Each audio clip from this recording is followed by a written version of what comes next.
श्री शिवाय नमस्तुभ्यम मैत्रिणींनो, आज आपण बनवणार आहोत बेसनाची रोटी। त्यासाठी मी इथे घेतलेला आहे बेसन पीठ आणि या 2 कट करून मिरच्या घेतलेल्या आहेत। हा एक टमाटर कट करून घेतलेला आहे आणि थोडीशी कोथिंबीर आणि एक कांदा। आता सर्वप्रथम आपण हे सगळं याच्यामध्ये टाकून घेऊ। मिरची ही ठेच्याची आहे, जास्त तिखट नाही, त्याच्यामुळे मी थोडीशी लाल तिखट घालणार आहे।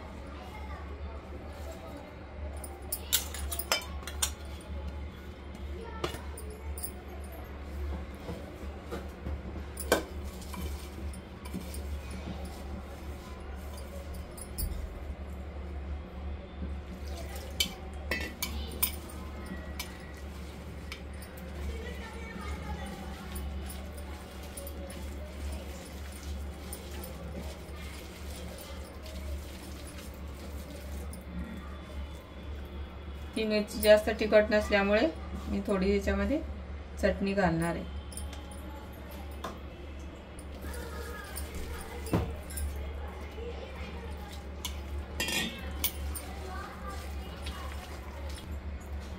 इथे मी घालणार आहे आता चवीपुरतं मीठ।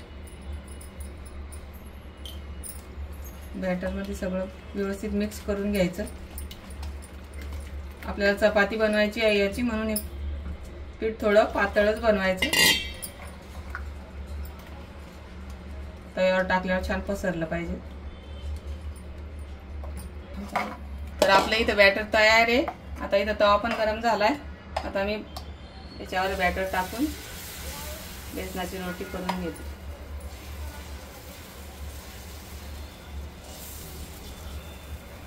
छान पसरून घ्यायचं बॅटर तव्यावर।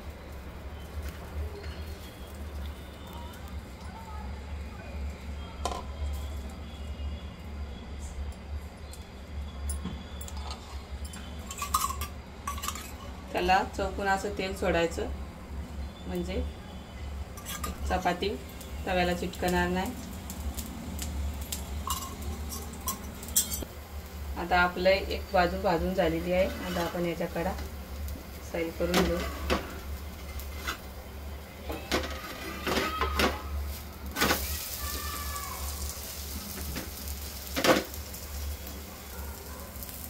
आता आपण याच्यावर थोडंसं तेल घालून घ्यायचं। तेल छान लावायचं चपाती बेसनाच्या पोळीला, म्हणजे ती छान चवदार लागते। बघा आपली पाठीमागून बी छान भाजल्या गेली। आता पाठीमागून पण आपण थोडंसं तेल लावून घेऊ। दुसरी आता आपली दोन्ही साईडनं छानपैकी चपाती भाजल्या गेलेली। आता आपण काढून घेऊ। आता मी